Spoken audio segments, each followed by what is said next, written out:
जूलापुर गांव का पुराना घर। सुबह की हल्की धूप आंगन में फैल रही थी। मोहन अपनी नई नवेली बीवी इनाया के साथ खड़ा था। घर में छतरी बनी थी, लकड़ियां आंगन में रखी हुई थी। आज फिर मोहन ऑफिस जाने वाला था। इनाया दिखावे में लगी हुई थी। पापा जी और मम्मी जी चुपचाप सब देख रहे थे।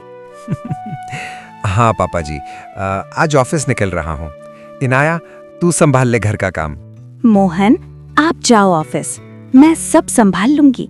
शिकायत का कोई मौका नहीं दूंगी। मोहन अपनी बाइक उठाता है, शहर की ओर निकलता है रोज की तरह। इनाया उसके जाने के बाद दिखावा छोड़ देती है। अब पापा जी के सामने वो डराने धमकाने वाली चाल दिखाती है। छतरी पर लकड़ियां रखकर आंगन में झूठा काम करती दिखती है। मोहन बाइक लेकर शहर निकल गए। अब आंगन में सिर्फ 3 लोग थे, पापा जी, मम्मी जी और इनाया। और अब शुरू होनो थो असली खेल। हाँ तो मम्मी जी, अब नाटक खत्म। सुबह सुबह मोहन के सामने तो बड़ी सीधी बन रही थी ना मैं। अब बताओ, घर का काम कौन करेगा? मैं कोई नौकराली हूँ क्या? अरे बहू, धीरे बोल। घर है ये, बाजार नहीं। काम सब मिल के कर लेंगे। इतना गुस्सा काहे? तुम चुप रहो मम्मी जी। मोहन के सामने बड़ी बनती हो, मेरे खिलाफ कान भरती हो। आज से जो मैं कहूंगी वही होगा इस घर में, समझी? इनाया, बहू होकर ऐसे बात करते हैं बड़े से? हमने तुझे बेटी समझ के लाया है। बेटी? बेटी ऐसे रखी जाती है क्या? सारा काम मेरे सिर पे डाल दो और ऊपर से ताने।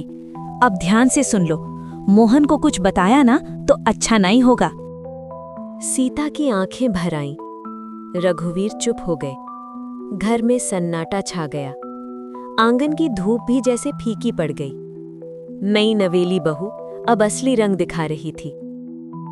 इनाया, बहू होकर ऐसे तेवर ठीक नाए। बात समझ से करो। घर है ये, रणभूमि नाए। बस करो पापा जी, हर बात में टोकना बंद करो। मैं कोई दबने वाली नहीं हूँ। गुस्से में इनाया ने जोर से धक्का दे दिया। रघुवीर लड़खड़ा गए और जमीन पर गिर पड़े। उनके मुंह से दर्द की आवाज निकली। अरे राम, कमर में चोट लग गई। हे भगवान, मारा डाला रे। अरे पगली, ये क्या कर डाला तूने? बड़े आदमी है वो, हद हो गई तेरी। सीता जल्दी से रघुवीर को उठाने लगी।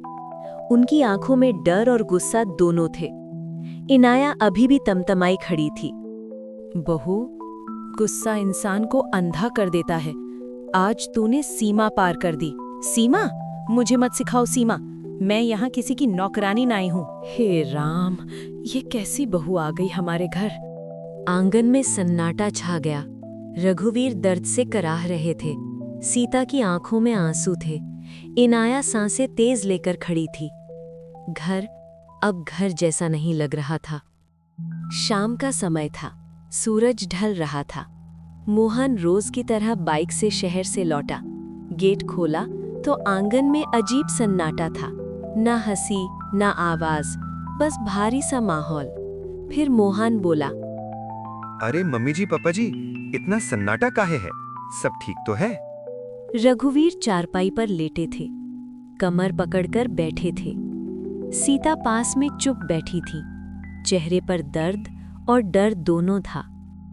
अरे मोहन, मैंने तो मना किया था पापा जी को, लकड़ियां मत उठाओ, पर मानते कहाँ हैं। फिसल गए बस। इनाया का चेहरा फिर से मासूम बन चुका था, आंखों में नकली चिंता। सीता ने उसकी तरफ देखा पर चुप रही। मम्मी जी, सच बताओ, कुछ हुआ है क्या? नाय बेटा, कुछ ना है, सब ठीक है। ठीक है मम्मी पापा, आप कह रहे हो तो यही सही होगा। मोहन समझ तो गया था कुछ गड़बड़ है, पर उसके सामने कोई बोल नहीं रहा था। इनाया रसोई की तरफ चली गई, जैसे कुछ हुआ ही ना हो। आंगन में फिर वही सन्नाटा, पर अब शक भी था। सारा दिन मुझे ही नौकरानी बना दो, कोई पूछने वाला नहीं। एक को कमर दर्द, दूसरी को बस रोना आता है। और मैं क्या पत्थर हूँ? सुबह से काम करो, ऊपर से ताने सुनो। मम्मी जी तो जैसे दूध की धुली हैं और पापा जी बड़े सीधे बनते हैं। फिर इनाया सबके लिए खाना परोस देती हैं और सारे घर के लोग खाना खाने लगते हैं। मोहन चुप था, वो सब देख रहा था। पापा जी दर्द में भी चुप थे, मम्मी जी की आंखों में आंसू थे और इनाया चेहरे पर मासूमियत, दिल में आग। घर की रोटी पकी थी पर रिश्ते कच्चे हो चुके थे। पापा जी, दाल ठीक बनी है ना? मैंने सोचा आज थोड़ा घी ज्यादा डाल दूं, आपको ताकत मिले।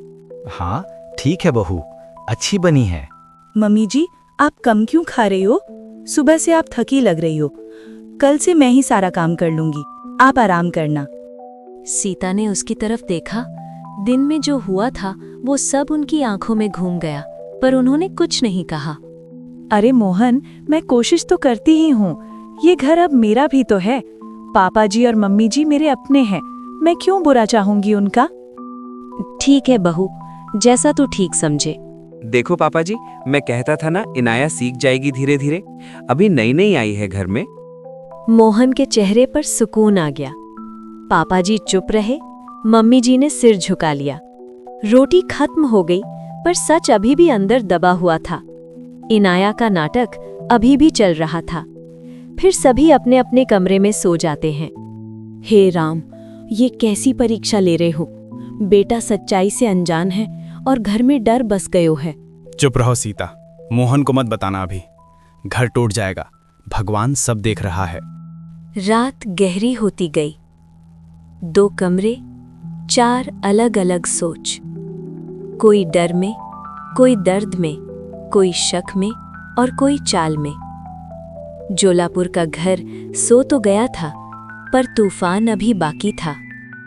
सुबह की हल्की ठंडी हवा चल रही थी। जोलापुर गांव की कच्ची सड़क पर रघुवीर और पापाजी दोनों शहर की तरफ किसी काम से निकल पड़े थे। रास्ते में खेत, पेड़ और धूल उड़ती जा रही थी, पर मोहन के मन में कल रात की बातें घूम रही थी। पापा जी, कमर अब ठीक है? कल तो बहुत दर्द लग रहा था। थोड़ा ठीक है बेटा। आगे चाय का टपरा है, वहाँ चाय पीते हैं। सड़क किनारे एक छोटा सा टपरा था। टीन की छत, एक पुरानी लकड़ी की बेंच। मोहन और रघुवीर दोनों बैठ गए। चाय वाले ने कुल्हड़ में चाय पकड़ाई। दोनों चाय पीने लगे। पापा जी, सच बताओ, आप ऐसे खुद से नहीं गिरे थे? घर में कुछ हुआ है क्या? रघुवीर ने चाय का घूंट लिया। हाथ थोड़ा कांप रहा था। उन्होंने दूर सड़क की तरफ देखा, फिर बेटे की आंखों में, और बोले, मोहन, बहुत दिन से सोच रहा था बताऊं कि ना बताऊं, पर अब चुप रहना ठीक ना है। कल इनाया ने धक्का दिया था। क्या? इनाया ने? हाँ बेटा, तेरे जाते ही उसका चेहरा बदल जाता है। हमको डांटती है, मम्मी जी को उल्टा सीधा बोलती है। कल गुस्से में धक्का दे दिया, सीता को भी गिरा दिया था। मोहन के हाथ से कुल्हड़ लगभग छूट गया। उसकी आंखें गुस्से और दुख से भर गईं। पापा जी, आपने पहले क्यों ना बताया? मैं अंधा बन के बैठा रहो और घर में ये सब चलता रहो। घर टूटने का डर था बेटा। सोचा नई नई शादी हैं, शायद सुधर जाएगी, पर अब बात हाथ से निकल रही है। चाय की भाप हवा में घुल गई, पर अब सच हवा में फैल चुका था। मोहन की आंखों में अब मासूमियत नहीं, फैसला दिख रहा था। जोलापुर लौटते वक्त घर में तूफान आने वाला था, और फिर मोहन तुरंत घर लौटता है और बहुत गुस्से में कहता है, इनाया, सुनो, मुझे तुझसे बात करनी है। क्या हुआ मोहन? इतने गंभीर क्यों लग रहे हो? सब ठीक है ना? नाटक बंद करो इनाया। पापा जी खुद से नहीं गिरे थे। धक्का किसने दिया था? क्या बोल रहे हो? मैं क्यों धक्का दूंगी? उन्होंने खुद संतुलन खो दिया होगा। मुझसे झूठ मत बोलो, आज सब पता चल गया है। मेरे जाते ही तुम बदल जाती हो। मम्मी जी को डांटना, पापा जी को धक्का देना, यही है तुम्हारा सच? इनाया के चेहरे का रंग उतर गया। मीठी मुस्कान गायब हो चुकी थी। घर में सन्नाटा फैल गया। पापा जी, मम्मी जी, मुझे माफ कर दो। आज के बाद मैं सच में इस घर की बहू बनकर रहूंगी, नाटक नहीं करूंगी। बहू, घर लड़ाई से नहीं चलता। इज्जत देना सीखो, इज्जत अपने आप मिलती है। गलती मान ली है तो सुधार भी दिखना चाहिए। घर टूटे न, बस इतना ध्यान रखो। पापा जी, मम्मी जी, मुझे माफ कर दो। आज के बाद मैं सच में इस घर की बहू बनकर रहूंगी, नाटक नहीं करूंगी। इनाया, मैं चाहता हूं ये घर खुश रहे। अगर दोबारा ऐसा हुआ तो मैं चुप ना ही बैठूंगा, पर अगर सच में बदलना चाहती हो तो मैं तुम्हारे साथ हूं। उस दिन के बाद घर में बदलाव दिखने लगा। इनाया ने सच में खुद को बदला। सीता मुस्कुराने लगी। रघुवीर के चेहरे पर सुकून लौट आया। मोहन के मन का बोझ उतर गया। जोलापुर का वो घर जहाँ कभी दरारें थीं, अब वहाँ फिर से शांति बस गई। क्योंकि गलती इंसान से होती है, पर सुधार भी इंसान ही करता है।